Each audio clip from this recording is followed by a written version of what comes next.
Assalamualaikum warahmatullahi wabarakatuh. Alhamdulillah, saya doakan semoga anda semua masih berada di dalam keadaan sihat bersama dengan ahli keluarga, sahabat handai ya, di dalam kita meneruskan kehidupan kita yang masih di dalam ujian pandemik COVID-19. InsyaAllah kita harap kita di antara yang terus terhindar atau terlindung daripada musibah tersebut ya.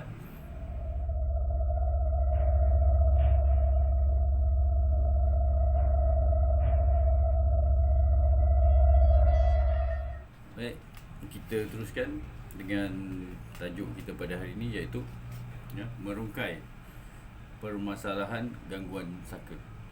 Baik. Dalam erti kata saka ni ya, ia suatu keadaan yang telah melanda kepada masyarakat Melayu di Malaysia ni daripada zaman dulu lagi, mungkin daripada tahun 60-an ya, dah bermula dah benda ni. Kemungkinan ni saya pun tak kaji sampai masa bila permulaan saka tu bermula ya. Tapi kemungkinan daripada 60-an macam tu dah mula dah ya, istilah saka ni, atau mungkin 50-an macam tu ya. Permasalahan ni tidak pernah selesai ya, sehinggalah sekarang tahun 2021 ya. Baik, jadi di dalam kongsian yang singkat ni ya, saya nak tanya anda semua ya, apakah itu saka? Apakah itu saka? Bagaimana saka itu wujud? Apa juga tujuan saka itu dimiliki? Siapa yang layak memiliki saka? Adakah saka itu wujud sehingga kini? Soalan tu ada 5 sebenarnya. Saya terus bacakan supaya nampak bertimbun benda tu ya. Saya tak asing-asingkan dia, saya bacakan terus supaya nampak benda tu ialah suatu masalah yang rumit, yang boleh memening ke kepala, memberi tekanan emosi kepada kehidupan kita tu. Jadi yang pertama, soalan tadi tu lah, apakah itu saka? Okey, baik. Biasa ya, dalam pengetahuan masyarakat Malaysia, terutamanya golongan orang Melayu, saka itu ialah satu golongan daripada bangsa jin yang telah diwarisi turun temurun ya. Biasanya dalam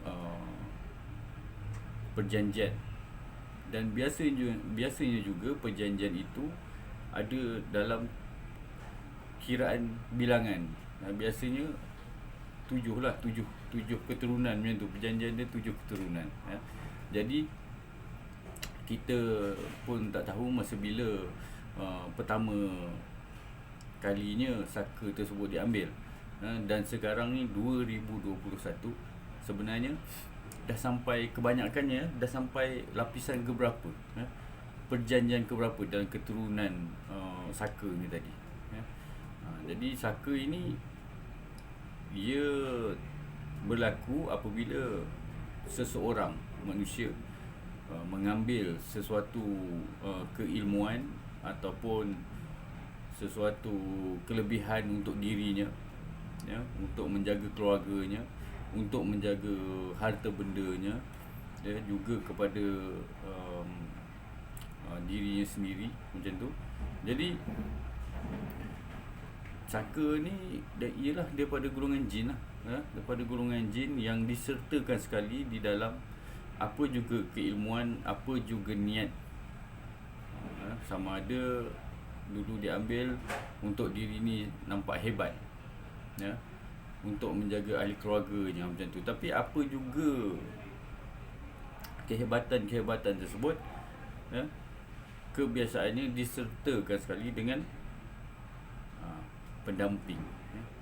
Jadi pada permulaan dulu, saka ni sebenarnya bukan terus dipanggil sebagai saka, tidak biasanya dipanggil sebagai pendamping atau sahabat pada mula-mula dululah, mungkin daripada yang pengambilan yang pertama.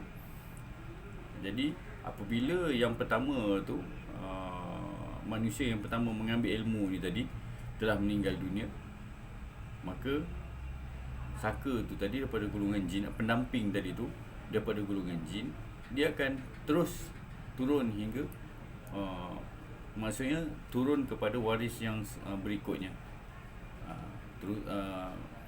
terutamanya kepada waris yang paling terdekat, iaitu anak, kepada anak arwah tu lah. Jadi begitulah seterusnya, sehingga yang anak ni tadi meneruskan kehidupan di samping dengan saka tu tadi. Bila yang waris kedua ni dah meninggal, dia akan turun lagi kepada anaknya juga. Maksudnya tadi daripada yang pertama tadi turun kepada anak, daripada anak dah meninggal lagi turun kepada cucu, dan seterusnya.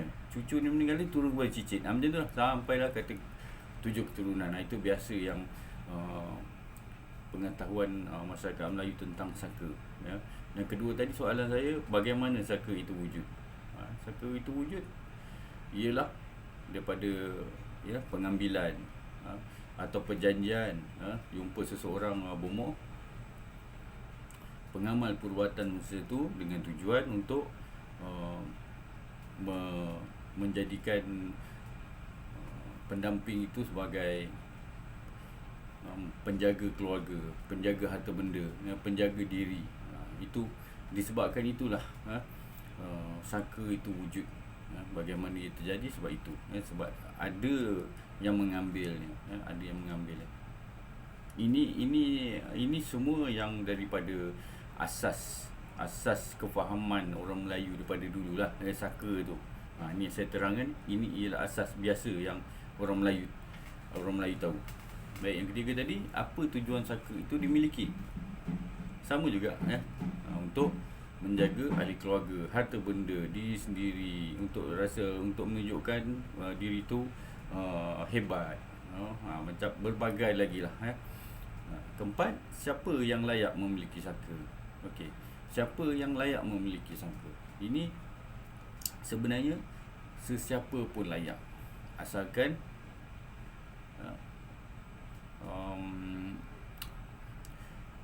dia ialah daripada waris.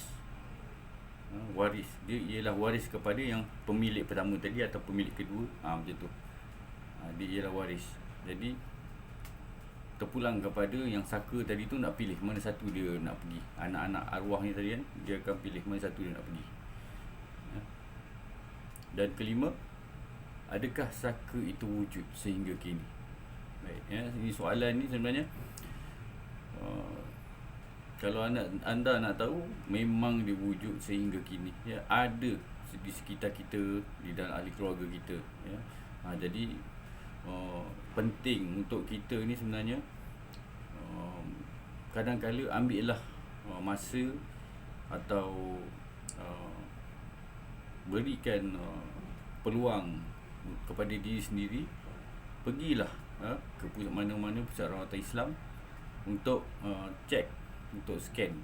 Kalau ada daripada golongan jin yang daripada awal dulu dah menumpang di dalam tubuh badan kita, penting tu sebenarnya.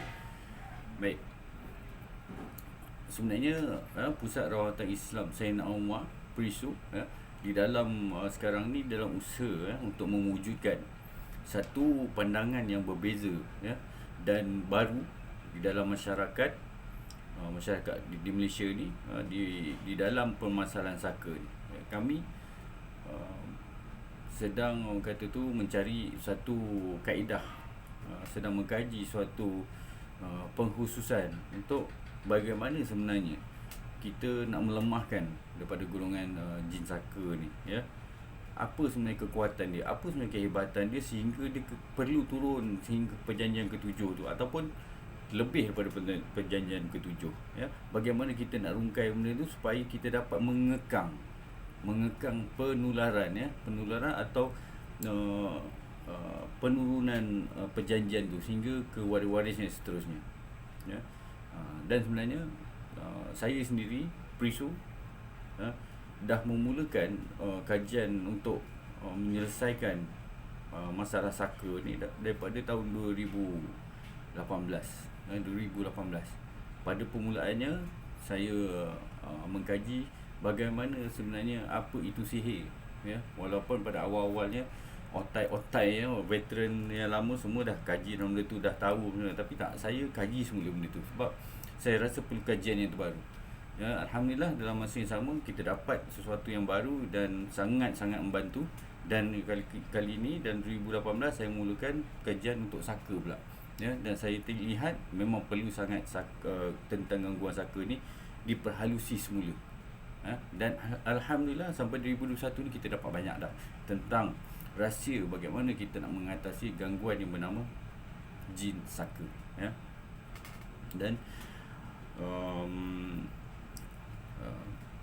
banyak dah saya jumpa tentang kelemahan di dalam kita berhadapan selama ni, ya. Kita berhadapan dengan masalah saka selama ni, ya. Banyak kita jumpa masalah ni. Jadi untuk yang seterusnya nanti kita akan kongsikan lagi lebih mendalam dalam live saya yang seterusnya, ya. Ini ialah sesi 1, ya. Sesi 1 atau siri 1, siri pertama. Jadi saya nak kalau dapat anda semua, ya, follow dan sharekan aku juga, seandainya anda fikir pengetahuan ni, pendekatan ni ada membawa kebaikan kepada masyarakat Malaysia, kepada diri anda sendiri, keluarga anda sendiri, maka saya showkan, ya, sharekan, kongsikan semua kepada sahabat-sahabat, ya, dan yalah, subscribe supaya ia menjadi satu semangat kepada saya, sokongan kepada saya untuk saya kongsikan lagi keilmuan ni, pengetahuan ni untuk sebenarnya kepada seluruh rakyat Malaysia, ya. Dan saya doakan kepada anda semua agar semua pun dalam keadaan selamat, jaga diri baik-baik, ya. Assalamualaikum. Lain dari yang lain.